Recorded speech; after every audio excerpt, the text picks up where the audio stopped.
dominant forms of hip-hop, fin, bubblegum-like, hollow, shallow, stimulating body, no stirring, no soul, which is very, very sad because young people need soul-stirring music. Yo, what up?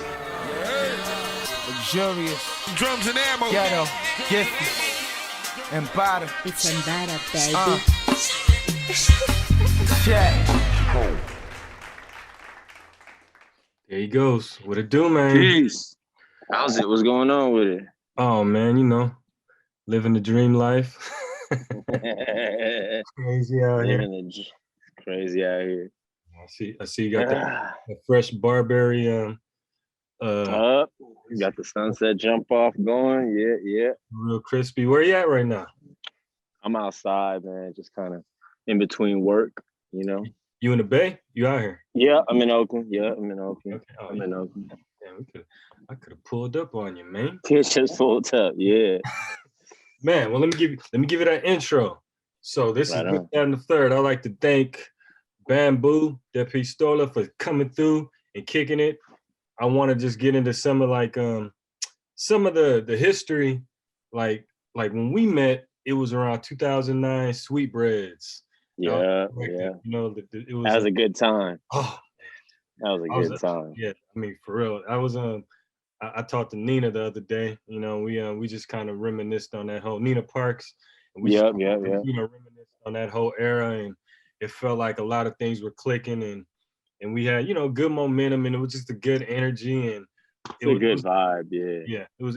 And you know, you don't want to get stuck in those modes. You want to keep moving forward, but it's always good to go back and kind of out, you know what I mean?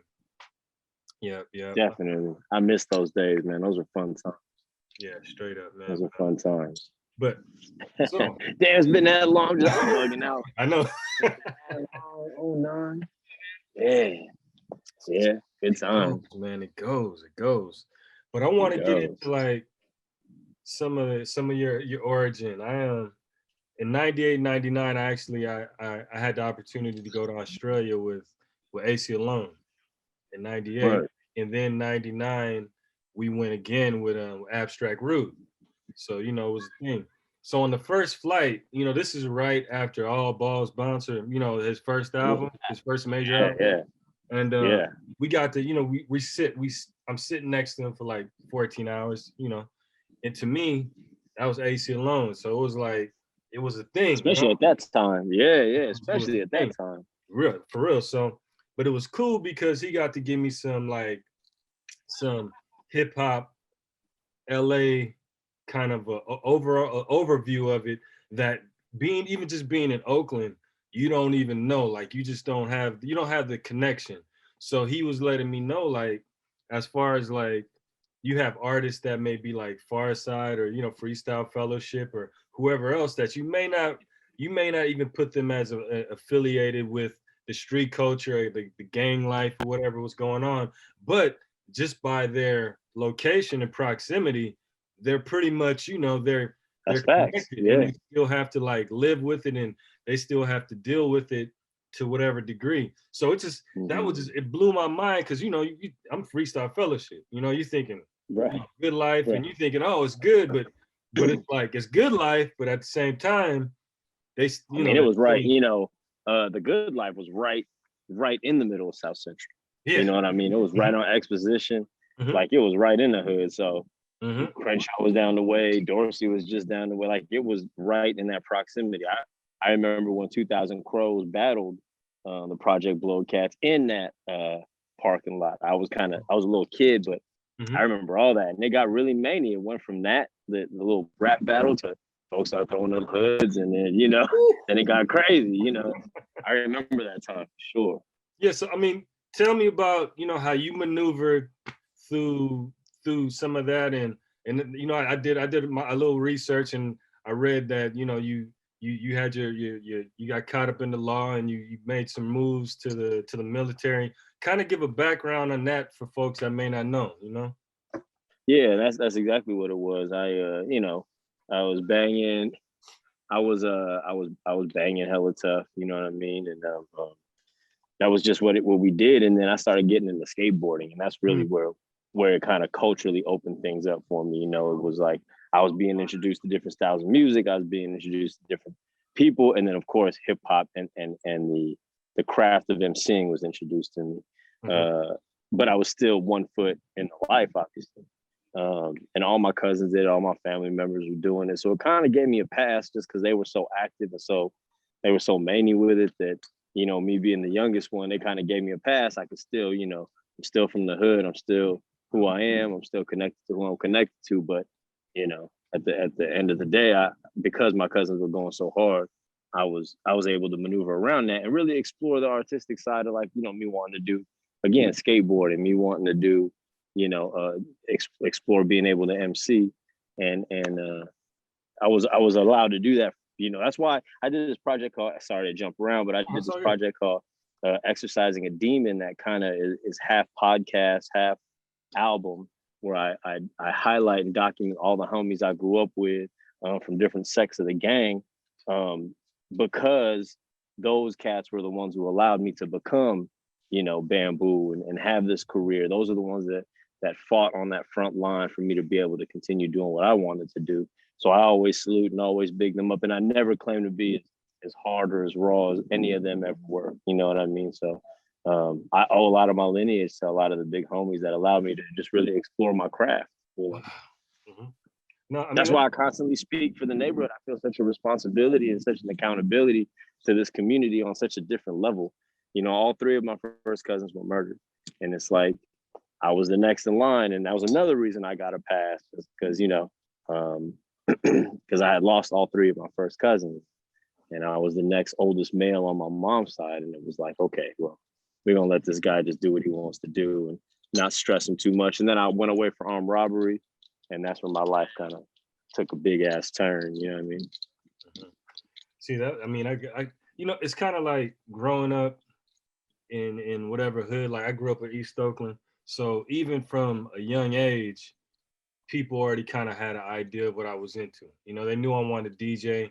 So they, you know, you'd have whatever hood politics was going on, but they knew to kind of leave me out the way, because it was like, oh, we already see what he's about. You know, we already see he's keeping the speaker outside on the porch, you know, bumping music, bumping Beastie Boys, Run DMC. Like, so that was kind of my thing from the beginning. So you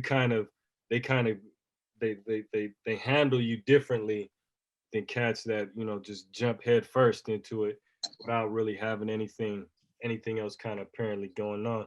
So I want to talk about the good life though. So you said you were a kid when you went. I was young. Yeah, I got booed off at the good life.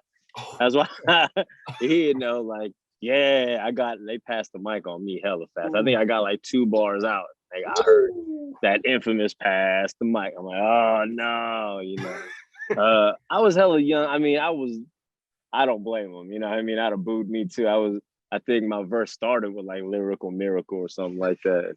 But it was good. It was good for me, you know, and then I ended up, me and my homies would just drive around to all the different open mics in LA at the time, because Project Blowed spawned so many other ones. There was Foundation Funk Collective, there was Elements in the Valley, there was, you know, Poisonous Records in Hollywood. There was just so many places you could go to catch an open mic and catch a battle and you know, really flex and show your skills. So Project Blowed wasn't the only one, but that was definitely like the Mecca. That was where, you know, you had to prove yourself. And I think I went back years later, or maybe a year later actually, and I did okay. I didn't get booed off. I got to finish my verse. But it was fun times, man. Those were great times. But it was you know, and I appreciated my journey into the craft. You know, I don't think kids get that anymore. You know what I mean? Even battles now are like, you know, the pre-written stuff. And I have an appreciation for it, but it's not the same as just like showing up at a house party and it's like, oh, that's that crew Goof Troop and that's that crew The Void and let's go over there and battle them fools. You know, like that was what it was back in the day, you know, and kids don't get that same kind of stomping ground or that same kind of yard mentality nowadays. I don't think, you know. Not to say it was any better, but the craft of MCing was so sacred to us, you know. And in the, you know, we didn't have the access to turntables and things like that, and like other Filipino kids I knew did. So we just stuck to the rapping, you know. No, hey man, well, keep it like solid. Like my whole DJ career started off with Filipino crew. You know what I mean? Like Yeah. straight up, you know, like that was the homies like that I you know I carried the turntables and Right. you know they were doing the gigs and we'd be doing you know they let me play for like 10 minutes and I'd be like I'm out of there, I'm gonna leave y'all alone, you know what I mean, because I know I really was, you know. But even for you to get booed off, like just being in Oakland and hearing about the good life, it's still like a mythical spot, you know. So even to hear you went up there and got booed off, to me, I'm like, Yeah. damn, I haven't spoke to a lot of people that even had the opportunity to get up there Yeah. and booed off. To me, it's just movie and documentary stuff. Like, oh, Right. not that like that really happened. Oh no, it was a whole vibe. I mean, we had these things called unities. Mm-hmm. Rest in Bigger peace to B. Bigger B. I was gonna Yeah, ask rest you in about peace him. to you know, I was young too, and because I was such a, you know, I dressed in big ass Dickies and Cortez. I didn't look like a rapper, you know what I mean? But I'll show up, you know, with my little homie Sniper, and we'd be out there. And Bigger B took notice to me, like just going down the line of people at the Unity. And he used to sneak me in the back and be like, yeah, come on in, man, you good. You know, so I remember seeing Black Moon. I remember seeing J. Rue. I mean, whew, rest in peace to Bigger B. He really, really exposed me to like that, you know, being able to see the craft live. That's why I take live performances so seriously. That was my first real engagement with hip hop was in the cipher and watching the shit on stage.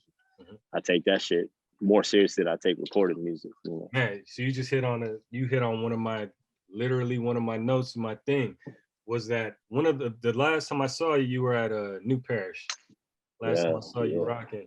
And to me, that is the live aspect is really what I'm about. Like, so, you know, I could listen to the music, I can listen to the album, but the live aspect is something that you can tell when cats take that trade serious. It's not a, you know, that's no joke. That's a whole nother element that has nothing to do with recording. If you can't deliver that thing to the you know to the people, then to me I almost feel like that's a disconnection. Like you're not right. or a misconnection, whatever. You know what I mean? Yeah. I want to talk Well, about especially with my music, is because my music, I'm trying to get people to organize. You know what I mean? I'm not just trying to build a fan base. You know, and I know that sounds, you know, super idealistic and maybe even big headed, but that's the goal of my music is to hopefully get folks to hear the shit that I'm talking about and want to go do something about it. And then hopefully I've given you enough avenues and enough, you know, enough pathways to other orgs and like-minded people that they'll be able to do that as well, you know. So, or they'll be able to go and organize, you know what I mean? That's right. That's right. And then to get back, just in case folks are checking it out and they don't we're talking about like we're talking about the Unity and Bigger B. So Unity was a jam in LA where if you were like Wu-Tang Clan, if you were, you know, Biggie, Mobb Deep, everybody had to come through. Everybody. That was like the rite of passage. So it's like, and to me, like that, like that's like almost like Maritime Hall. That used to be Maritime Hall in the Bay. If you're familiar with Maritime Hall, right? Yeah, I've heard about it. You know, Oh, I've okay. definitely heard. Okay, so you never performed in Maritime Hall? No. But I, no. But I've definitely heard about it. I mean, you know, I'm around Oteo Dub a lot. He's like the Bay Area Oakland historian, bro. So he's constantly telling me about like, oh, this used to be here and this used to be here. So I feel like I know. I feel like I'm from Oakland. You know what I mean? As much as I hang with Terry. So I was gonna say, so you've been in Oakland for a little bit, man. Good. I've been in Oakland for like 10 years. I still got the spot in LA, but I mean, Oakland is where I call home right now. You know, my whole family's here. My son goes to, you know, Oakland school. So yeah, I'm here. I love the town, man. I love it.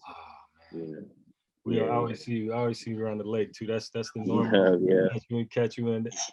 Actually, one of the last times I saw you was in a movie theater. Early when you about to have a baby. That's right, bro. That's right, yo. It was literally how my life has changed since then. Like I think you were trying to sneak one more movie in. Yeah, one more. That's right. Oh man, I miss Grand Lake Theater. I hope they open that back up. Oh man, that's crazy. Yeah, that's crazy. What's the difference? So you know, you're by not bi-coastal, bi-city, you know, you're in the States. What's the difference like on a as an artistic person? What's the difference between LA and Oakland?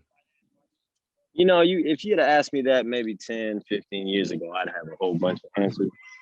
But, you know, I think what I see in the similarities now are like, you know, the way gentrification has affected these communities, the way what's happening to, you know, people getting displaced. And that's the things that I notice more as far as similarities are concerned. You know, so when I speak on things about stuff that's going on in LA, it's so relatable to what's going on in Detroit. It's so relatable to what's going on, you know, overseas. So as I've gotten older, I've come to realize, you know, that one, I always tell young people, you need to go and travel. You just need to go meet other people. You need to go to other places, but also that, you know, our struggles are all the same. There's little nuances of difference in style, and you know, but all of our issues are the same, and we all got the same problems, and we all have a common enemy, you know, and that's not to get too crazy, but that's kind of where I'm at when it comes to the differences between cities and towns and neighborhoods. It's like I try to find those similarities that bind us together in some form of struggle. Straight up. That was another thing, like when we did visit, or when we traveled to Australia, that was the one thing. We went to the Aboriginal community, and it's they're talking same, you know what I mean? Like there's no difference. I remember they were saying, they were like, yo, you know, you guys were talking about fuck the police. And we were really like, oh, okay, that's what we doing? We saying fuck the police. So they were like, yeah, we were out there throwing rock spears. Like they were like, we were really out here doing it, not really realizing that in the United States, they were talking about fuck the police, but it wasn't really like NWA. Really right. like, yo, let's get busy. Right. You know? but it was enough to get them started though. You know, they kind of got on the road. Have you did any live stuff over the pandemic? Have you done any? No. I really need a crowd. I think I tried to do, you know, for there was a fundraiser for somebody who had passed. I unfortunately don't remember right this second. I think that was the last thing I did. I did a performance, and it just, you know, it was just like spoken word. I just did this little thing, and that was it. But I've avoided doing anything live. I think you just need the audience. It's like church to me, you know what I mean? Like I need that energy as much as they want to hear me perform. I want to feel them, you know, saying things back to me and interacting and engaging with me. That's so important to me with a live show. You know what I mean? I got you. So how did you just released the EP, right? Yeah, I just did this little mini album called Sharpest Tool in the Shed. Recorded that on my dining room table, you know. Got a bunch of beats from Oteo Dub, just the classic folks I mess with. Keely, you know, there's been a bunch of folks on that record, but I got a bunch of music just kind of sitting in the wing. I just been, you know, nonstop recording whenever I can. It's hard with 2 kids in the house, you know, and then I'm in the cannabis industry, and that's an industry that has maintained through the pandemic. Yeah. So, you know, I've just been busy. You know what I mean? I've been really busy, and 420's coming up. That's why I'm outside doing this. You know what I mean? I really need a break. I need some air because I've been locked in.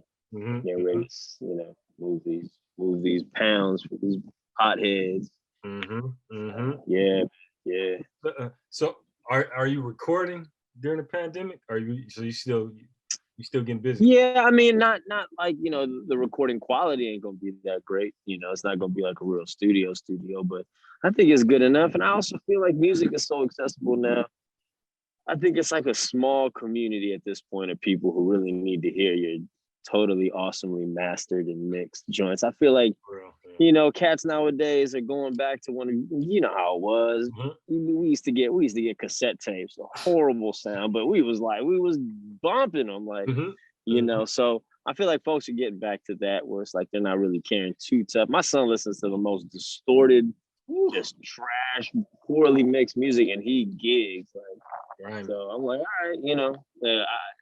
My point is that I'm just putting music out and really just documenting the time, documenting what's happening right now is like a time capsule to the hip hop community about, you know, what it's like living right now.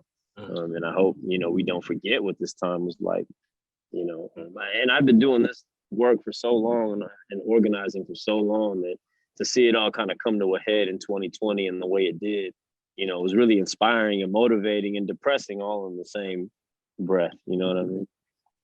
So I felt it was important to continue to record. So the record label sent me, you know, a home recording setup, and I just been churning stuff out. Yeah. Okay. So growing up, do you have any mentors? Like, do you have any OGs right now that's kind of keep you lined up? I mean, I did. I've lost, you know, I lost a really important mentor, Joe Navidad. I lost my pops earlier this year. I mean, I lost, you know, like I said, all three of my first cousins. My cousin Frankie Frankenstein, who, you know, was who I wanted to be when I was really young. He, you know, they murdered him when he was 17. So, you know, like every mentor, and then Baba or Earl White, who was one of my martial arts instructors. I lived with him for like 6 years of my life. You know, of course, there were people I met in the military. So I think the theme of my life has been gangs, you know, or groupings of people under the banner of a gang. You know, I was in a gang when I was young. Then I, you know, joined the military. I was, you know, forced into the military. That's a whole nother gang. You know what I mean? Then I got out and started organizing with another gang. So I feel like it's just kind of one of those, the themes of my life is just being able to move with the people, you know what I mean? Like a centipede. So, you know, I embrace it. I embrace it.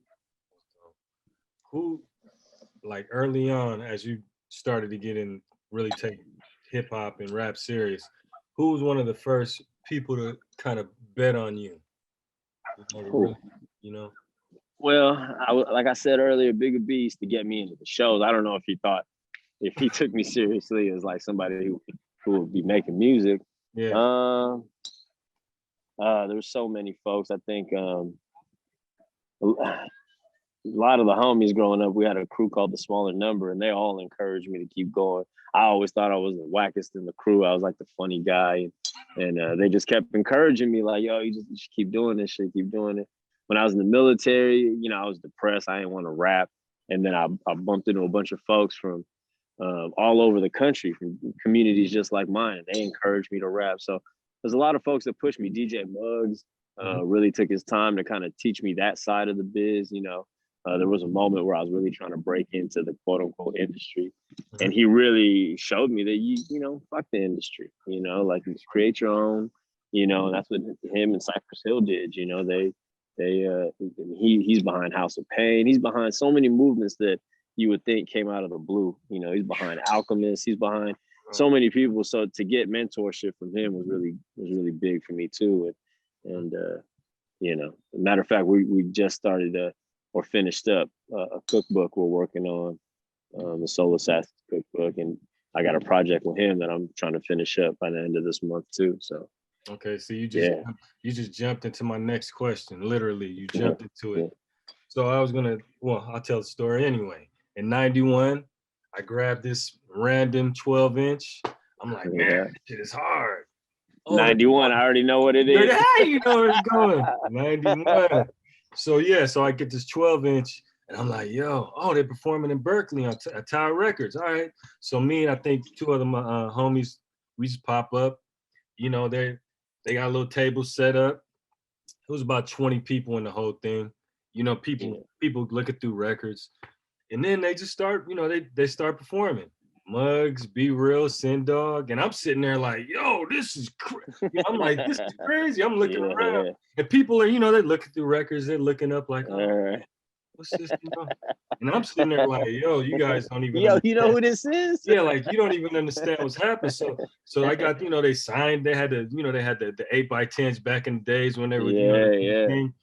And so it was just, I didn't know at that moment I was literally gonna meet my favorite producer up to this point. You know, like I had, you know, and there's always moments in life where you like, damn, this dude like is gonna be, he's gonna be in my life for the next, 30 years. So then I met him like 2004, 2005, and then when we started Sweetbreads, when Da Vinci put out The Day the Turf Stood Still, we had the opportunity to go to Shade 45 to Soul Assassins Radio. So you know, to me, I'm just like, okay.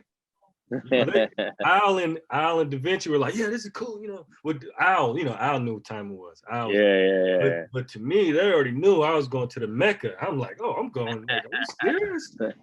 But so it was in the Soul Assassin studio. It was in the compound. It was in the compound. Yeah, with the weight bench, you know, the little yeah. Walk down the little hallway. I'm like, oh, sick. I'm like, I'm really meeting my favorite producer. Like Uncut. How did you make that initial connection?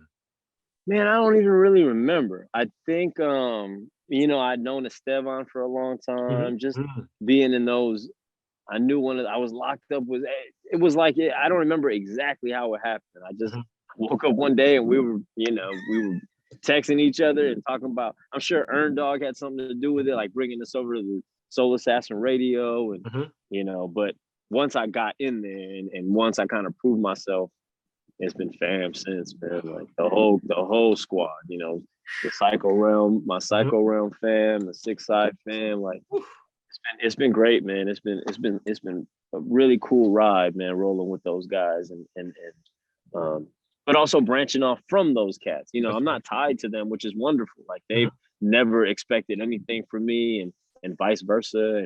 And we've been able to rock. And I've heard of other cats get with crews and they're like putting restrictions on them and shit. You know what I mean? Like trying to lock them down to fit this certain vibe. But they've never ever, you know, if anything, Muggs has encouraged me to branch off, you know, and all of them. You know, I don't know Muggs. That's why Muggs kind of does the projects he does, these little small versus projects, because I think he just loves to make music. You know what I mean? And he just wants to be around creativity.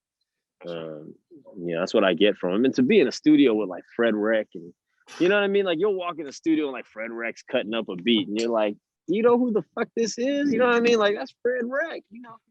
So it's always a good time. And being in the Alchemist studio, you know, going to Al's studio and just seeing everybody who got a room. Chuck English is in one room, like Blue is in another room. Like it's just Evidence is in another room. It's a really, really, you know, when I go home, it really is about creativity for me. So you gotta come with me, man. You gotta come with me one of these times.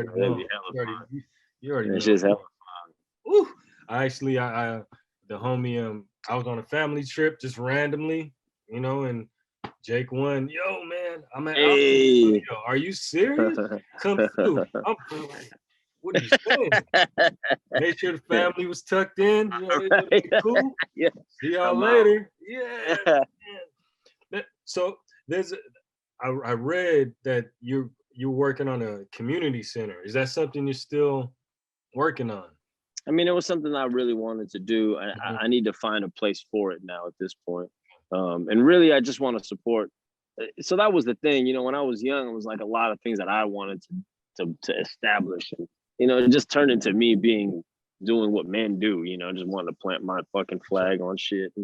And then, you know, again, as I got older, I'm like, oh, you know, I just need to be supporting these places that already exist instead of trying to create my own shit, you know. So really that's what I'm on right now, is like really just trying to support folks that are really doing the work, really in the struggle, you know, especially the youth.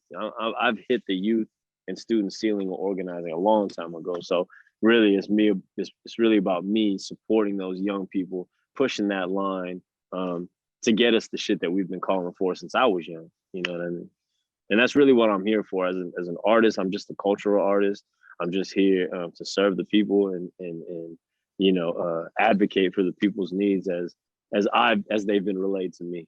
That's the ultimate goal for me. You know what I mean? To make dope shit, of course, and have fun doing that, you know, because I'm an MC first and foremost. But, you know, I do recognize that there's definitely a goal here, you know.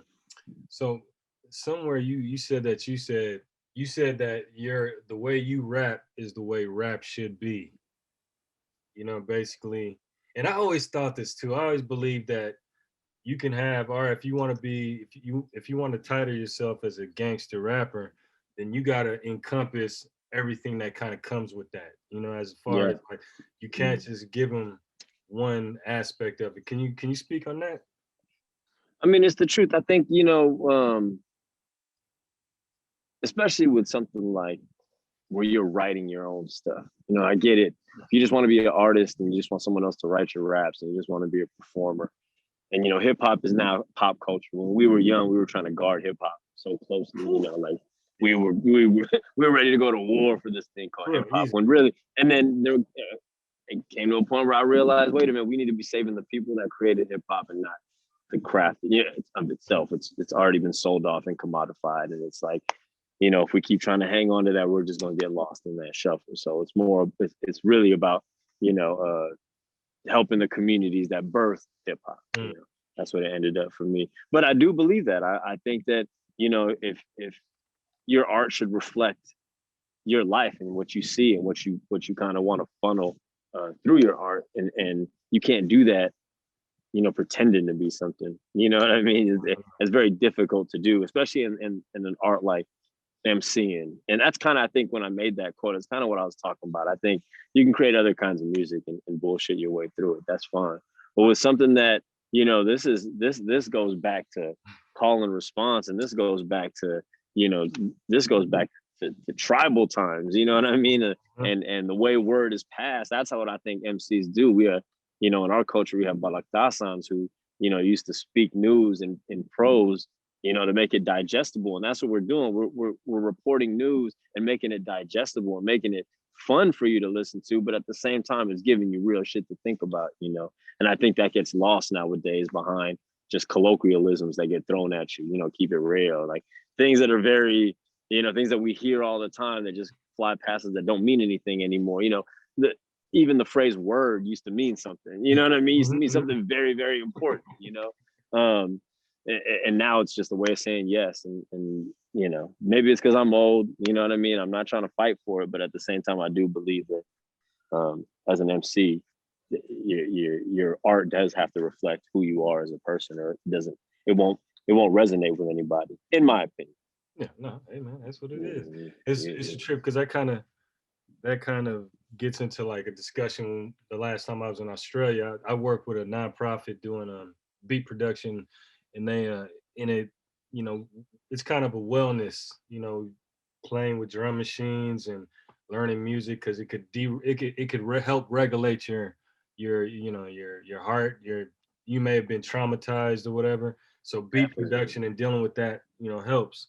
So last time we were in Australia, we were moving around a lot of hip hop crews, and we're like, oh, okay, cool. I mean, this is tight that they've embodied the culture, everything around the culture, but it doesn't seem like they're using what they've kind of the things they've garnered through hip hop. They're not necessarily putting it back into the community. You know, like say, you know, we all, you know, we know what's going on with the Aboriginal community, you know. So do you feel like they have an obligation? Like I guess you just said it though. You feel like if you're in the hip hop community, you should have an obligation to give back to the culture that it came from. Straight up. Straight up. That's how I feel. I feel that way about many things. You know what I mean? I don't want to touch on it too much because it's such a sensitive topic right now, but even the stop the Asian hate stuff, you know what I mean? And again, it's a little different for me only because I've been doing this solidarity work for a long time. Some people are just discovering it, you know, but it's something that I stand firmly behind. It's like, you know, some of these things are starting to become, you know, dog whistles for racial profiling. Now we got like cats patrolling Chinatown in Oakland, and you know, and really, I don't think people are really, you know, gun violence and gun murders are up in East Oakland 137%, 38% or something like that. I don't see none of that shit on the news. It's all black and brown kids getting murdered. I don't see none of that on the news. I drive down East 14th and 12th, and I go into the deep all the time, and like, I've never seen a police RV just parked out in the middle of the street. But you go to Chinatown, there's two of them. And I say that to say like what we all need to do, and I'm speaking to my Asian folks, is you guys need to realize that the work is not about like highlighting, especially the word hate, you know, using that in that phrasing of stop Asian hate is not addressing the root cause of all of this. You know what I mean? Donald Trump and his administration we're very, very vocal about calling it Kung Flu and the China virus and creating this environment of racism. And we just kind of like forgot that happened and think that, oh, it must be these people just targeting us. You know, Black people are not targeting Asian people. If you watch these crimes and these petty crimes, it's all crimes of opportunity. Old Asian lady holding out her wallet, a motherfucker's gonna take it. Don't hold your wallet out. You know what I mean? I'm not saying. I think people are starting to pit sides and playing into the whole divide and conquer narrative, and it's getting into a really, really tricky place, and it's scary.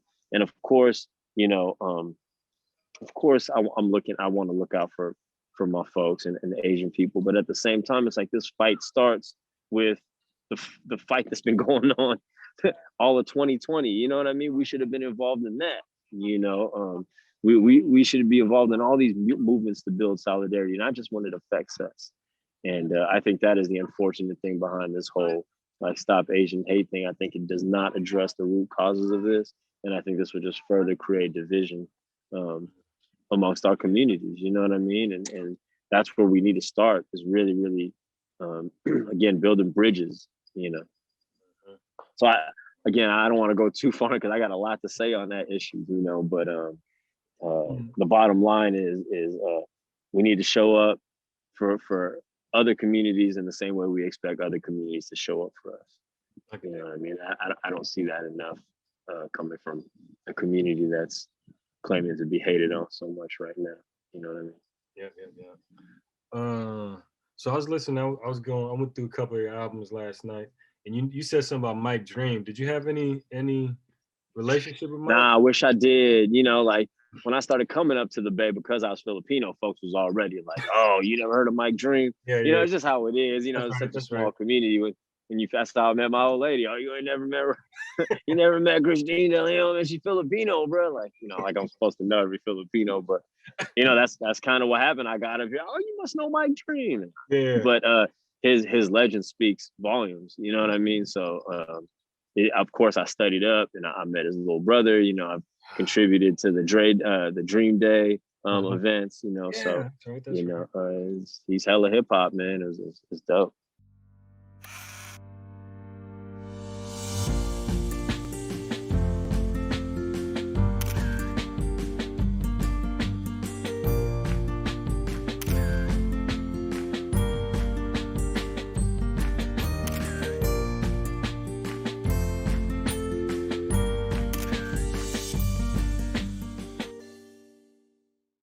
No.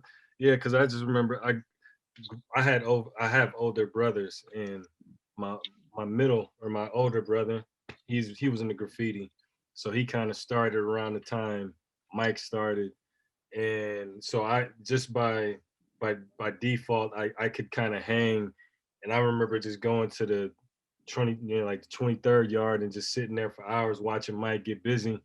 We go to McDonald's, you know what I'm saying, come back. Literally sit there all day and just watch him, you know. And that's outside. That's outside. Now, so let's get into some the music stuff. I want you to talk about OJ the producer. Give some, just because it seems like you and him have kind of been a duo, dynamic, kind of moving up. Just give a little, shed a little light on him.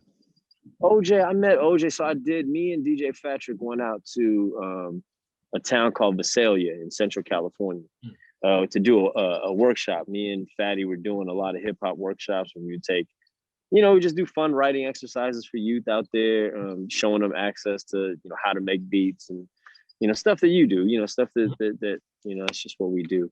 And when I was out there, this young woman comes over and she's like, "Hey, my boyfriend's really shy. He makes beats. You know, he's from Orosi, the small town, and here's his beat CD." Long story short, listened to the beat CD on the way home, and every single one was a banger.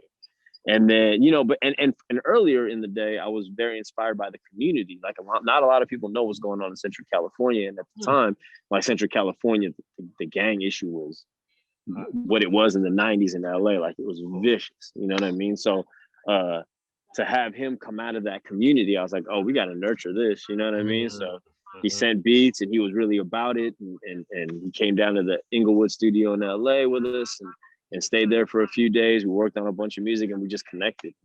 I've been fucking with him since. And, you know, he's he's a great talent, man. I really fuck with OJ. And he still, works the farms in the daytime. You know what I mean? He's really out there. You know what I mean? Like, so good dude. Yeah, I really encourage folks. If, MCs out there want some beats, man.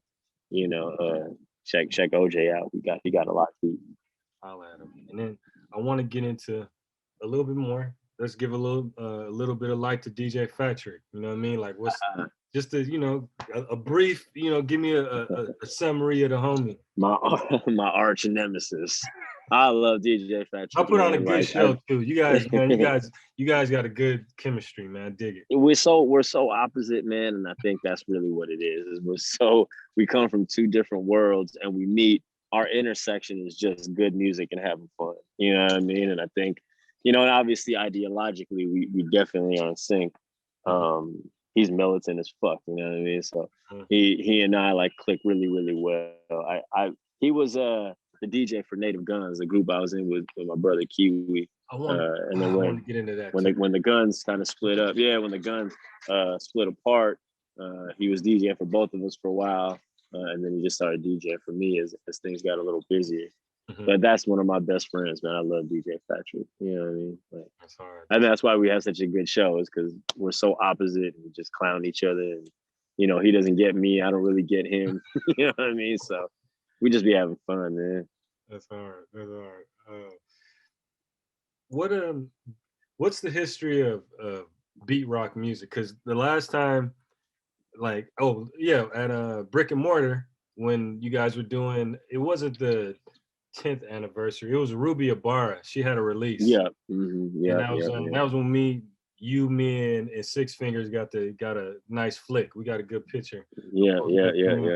So give me a beat rock music. How did that start? Who started it? Beat rock was started by was a clothing company started by a brother named Dave Arakel. And Dave started this clothing company that was, he put a lot of Filipino politics on shirts, but not the politics that I think folks were getting used to, which is the pretty basic kind of, we come from the lineage of Lapu-Lapu. He was really like trying to dig deeper into what we had done as far as, activism is concerned, within the Filipino diaspora. And then from that t-shirt company, Fat Gums, a DJ who was going to UCLA, was really from up here in the Bay. He was just around so many artists. One day he was like, hey man, we should just start putting music out together. And, he loved the whole beat rock vibe. And he asked Dave if he could take the beat rock name and turn the whole, the clothing concept into a music, translate it musically. And that's where beat rock comes from, and I actually wasn't, what started the label as far as musically was a project that me and Fat Gums did called A Peaceful Riot, but I wasn't signed to the label yet. I was kind of jumping between. I was talking to rhyme sayers. I was talking to like different folks about possibly jumping on. So beat rock it was just something I helped start off, but I wasn't really thinking I'd be signed to this label. It felt like more just like a crew of people than it did a label. And then as the negotiations, all these other labels were going on, Fat Gums came to the table and said, look, man, it would be great if you just came over here and did this thing with us. And the numbers looked right. Everything fit, and then he signed all my friends. So it was just natural, and then that's where it happened. D-Rock started from there. That's the shit, man. So we, I know you probably heard about everything going on in Minneapolis with the latest shooting. Kid, a young man, and Dante, right? I think 20. Is it Dante DeAndre? I think it's Duante, right? I think that's his name. But man, and then at the same time, of course, we got the George Floyd trial happening. We got as we speak. So what's the take from the only man with more fuck the polices than Freddie Gibbs? You feel me? It's true. I do have a lot of that's kind of that's my whole theme, I mean, I've been speaking it to death. None of this is new. You know what I mean? This is the same It's all the same. Again, this is a systemic issue. We all know that. You know, this is not an isolated case in the same way. You know, yeah. I mean, this has been going on forever. I think it's sad, but you can play stuff that I did in 2010. Ooh. You know, I did this song with Josh the Goon in 2000. Oh, Josh the Goon. I think in 2010, me and Josh the Goon did like several songs. And we're gonna do a deluxe version of Sharpest Tool in the Shed. And on there, I got this unreleased Josh the Goon song. And man, when I dug it up and found it and played it recently, and I was like, oh shit, like did I just record this? Because everything I talked about, knees on the neck, everything was like written in 2010, and it's applicable today. And that's a really, really, really, really fucked up and sad thing. So I'm really here to just really empower and encourage like the young to really take on this fight, you know, and add that energy. And I'm really proud of what these young people have been doing out in the streets, you know what I mean, in response. They're more tactical, more strategic, more goal-oriented. Their demands are more concise. Mm-hmm. You know, I really, really fuck with what these young people are doing now in this movement. And I think we just, as older heads, we need to uphold that. You know what I mean? Yeah, support it. Rest in peace, Josh the Goon too. That was. Yeah, man. Rest in peace, my bro, man. Yeah. Speaking of Freddie Gibbs, you know. Yeah, I mean? Yeah, exactly. Josh the Goon was one of those cats responsible for bringing Freddie Gibbs out. You know. Straight up. He was a wild one, dude. Hey, Josh the Goon was not for play. He was really out there. When you see all them anarchists, you know, banging on people, that was Josh, man. Like all them black bloc guys, man. Like that was all him. Yeah. So what are you working on now? Any? I'm finishing that Sharpest Tool in the Shed, and then me and DJ Muggs are gonna finally finish up this long project we've been working on. I mean, we've gone there's been like 4 or 5 different iterations of this. Is it an album or is it a? It might just be I think they might just be a series of singles. The way music is being released now, I actually like the idea of just dropping one song, letting people digest that, because I feel like people don't digest albums in the way that my old ass makes them. You know, I'm very intentional about like a book. You know what I mean? Like intro, outro, book ending it with some stuff. You know, like I think we all kind of grew up on albums like that, and it's not quite like that anymore. I feel like again, the way people digest music is I like this song, we'll play this shit out. You know what I mean? And I'm gonna play it to death. That's pretty much it, you know. So I feel like, well, I'm just give you one song to play to death, and then we'll switch up. You know what I mean? I'll give you another one next month. You know what I mean? So that's kind of where I'm at, I think. You know. I could dig it. Yeah. Well, hey, my phone about to die. Oh, that's what I was just got a little beat. All right. Shit. Well, man, right, my bad. I was about to wrap it, right? You know what I mean? I want to give a shout out to Rocky Rivera. Yeah, indeed. Thank you for doing that. Yeah. Thank you for doing that, bro, because I didn't do it and I could have gotten in trouble. Hey, what's up, Rocky Rivera? How you doing? Hey, Ambush, me and you got to get together, man. I know we've exchanged some things in the past, but we should really just lock in. We live so close to near each other. It's like it doesn't make no sense why we don't. No, we're right here, man. I got the math, I got everything, so we're gonna, You do. We're gonna lock in, man. We're gonna lock in. Indeed. Time. I want to thank you, man. Thank you for popping up. Of course, brother. DJ Ambush. You got it. What's your socials and Instagram and all that?